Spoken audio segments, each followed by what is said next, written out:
রূপগঞ্জের ব্রাহ্মণখালী এলাকার আলোচিত সমালোচিত ব্যক্তি কফিল উদ্দিন, যিনি সাধারণ মানুষের সামনে নিজেকে নিরীহ ও ভদ্র হিসেবে তুলে ধরেন, কিন্তু তার 4 সন্তান ইকবাল, আফজল, ইয়াকুব ও ইয়াসিনের সঙ্গে মিলে তিনি এলাকায় অপরাধের এক অদৃশ্য সাম্রাজ্য গড়ে তুলেছেন। বাইরে থেকে তারা নম্র ও শান্ত স্বভাবের মনে হলেও বাস্তবে তারা সংঘবদ্ধ অপরাধ চক্রের মূল হোতা।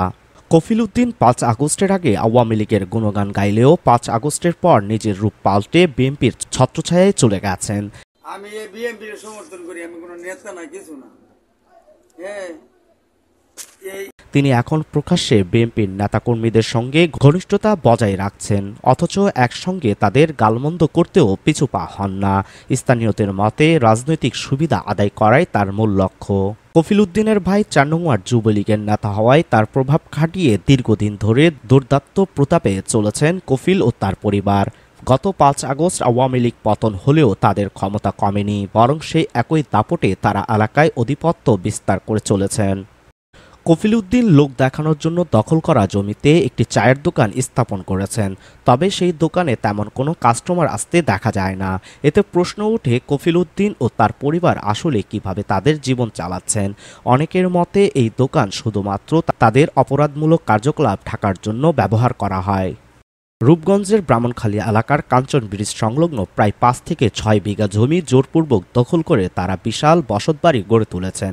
কিন্তু এটি শুধু বসতবাড়ি নয়, এর আড়ালে চলে এক রমরমা মাদক ব্যবসা ও অন্যান্য অপরাধ কার্যকলাপ। আমাদের প্রতিবেদক সরজমিনে গেলে দেখতে পান ওই জমির একপাশে বাংলাদেশ পুলিশের একটি সাইনবোর্ড লাগানো রয়েছে, কিন্তু এতেও কোনো লাভ হয়নি, কারণ কফিল উদ্দিন পরিবারের ক্ষমতা এতটাই প্রবল যে পুলিশও তাদের সামনে নিষ্ক্রিয়। স্থানীয়দের ভাষ্যমতে একাধিকবার রাজক উচ্ছেদ অভিযান চালালেও কিছুদিনের মধ্যে কফিল ও তার ছেলেরা পুনরায় দখলে নিয়ে নেন। এলাকায় গড়ে ওঠা বসতবাড়ির আড়ালে চলে মাদক, জুয়া ও নানা ধরনের অপরাধ কার্যক্রম। এলাকাবাসী দীর্ঘদিন ধরে তাদের কার্যক্রমের বিরুদ্ধে আওয়াজ তুললেও কার্যত কোনো লাভ হয়নি। তাদের দূরত্ব এতটাই যে কেউ তাদের বিরুদ্ধে প্রকাশ্যে কথা বলতে সাহসও পায় না।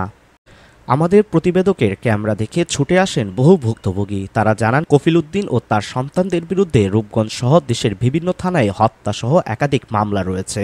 5 আগস্টের পর কফিলের ভাই গা ঢাকা দিলেও কফিল ও তার পরিবার প্রকাশ্যে তাদের অপরাধ কার্যক্রম চালিয়ে যাচ্ছে।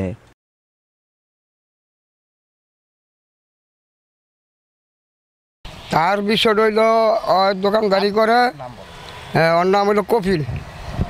4 দোকানদারি করে, এই হলো তার দোকানের ইস্যু। এটার পাশাপাশি সে মাদক, বড়ি, গাঁজা যা আছে সব কিছু বিক্রি করে। এটা হলো তার মেন উদ্দেশ্য ছিল তার এটা। এখন এগুলিনের কারণে মনে করেন যে আমার এই 4 নং ওয়ার্ডের অনেক ছেলের ওই মনে করেন আসক্ত হয়ে গেছে। এই জায়গাটা প্রায় মনে করেন 15-20 বছর ধরে দখল করে খাইতেছে। এই জায়গাটা হইলো আপনার প্রশাসনের। হ্যাঁ, ওই পরিবারের কারণ ওই মনে করেন যে মাদকটা বেশি বেচাকেনা হয়, আর ওই কিছু কিছু ছেলেরা আছে যে এই মাদক ওইখান থেকে পাচার করে বিক্রি করে। ওই তো কফিলের 4 ছেলে, ইকবাল, ইয়াকুব, আফজাল আর হইলো ইয়াসিন। মূলত ওই জায়গাটা কিন্তু সরকারি রাজুক, ঠিক আছে।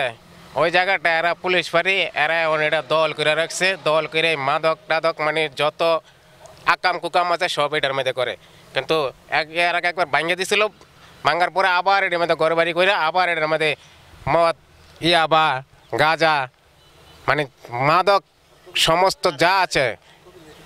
কবিলের নেতৃত্বে কবিলের পোলা 4টা, ইকবাল, ইয়াকুব, আফজাল, ইয়াসিন, এরাই এই 4 নং ওয়ার্ডটারে মাদক আসক্ত করে পোলাপানটা ধ্বংস করার পথে নিছে। পুলিশ ফাঁড়ি সরকারি পুলিশ ফাঁড়ি জায়গাটা এটা আপনার না, পুলিশ কোনো পদক্ষেপ নিতেছে না। এটা ধরেন 8-10 বছর ক্ষমতার রাজুকে একবার আপনার ভাঙিয়ে দিছে, এরা এখন এখান থেকে উঠে না, পুলিশের ব্যবস্থা নেয় না। এটা হলো কফিলের ছেলে ফেলে, এরা অনেক খারাপ লোক। আপনার হ্যাগর লাগে আপনার বস্তির মানুষও শান্তিতে থাকতে পারে না। তারপর আমার লগে একটা হয়েছে, ফ্যামিলিগত আমার সমস্যা হয়েছে। ওগো নামে আমি রূপগঞ্জ থানায় অনেক জিটি মামলা করা হয়েছে। থানাতে কোনো এমন কিছু একটা সাপোর্ট দেয় নাই। তারপর আমার জানের রূপে অনেক কিছু করছে, আমার এলাকাটাবাসী আমারে বিচার আচার করছে, তারপরে এরা মানে না।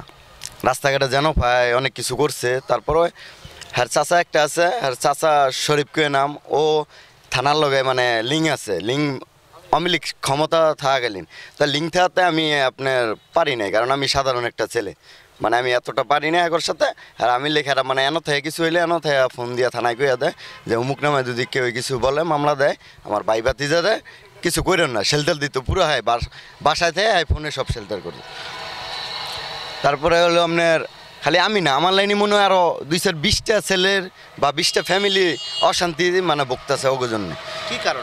এখন কারণ মূল কারণ হলো নেশা পানি খাইয়া নেশা পানি বিক্রিও করে, কেউ বাধা দিলে বা এটার কিছু প্রতিবাদ করলে অগো হ্যাঁ পিটায়। হ্যাঁ পোলা একটা আছে আফজল করে নাম, ও হইলো আপনার এমন বিপ করে যে তার চিরা, মানে হ্যাঁ কেউ কিছু বলে না এই জন্যে, মানে হ্যাঁ সুস্থ কিন্তু তার চিরার অভিনয় করে, কেউ হ্যাঁ কিছু বলে না।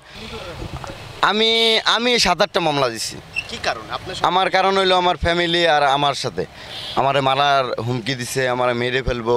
তো ওরা এই অমিলিক ক্ষমতা থাকাকালীন মানে সম্রাট হেরা লইছে যে আমাদের ক্ষমতা অমিলিক, মানে যা ইচ্ছে তা করছে। এরা মাদক তো আসছে পুরা কারখানা, এরা শেল্টার আর চাচাই দিত হয়, মানে মাদক গাঁজা বড়ি ইয়াবা সব কিছু।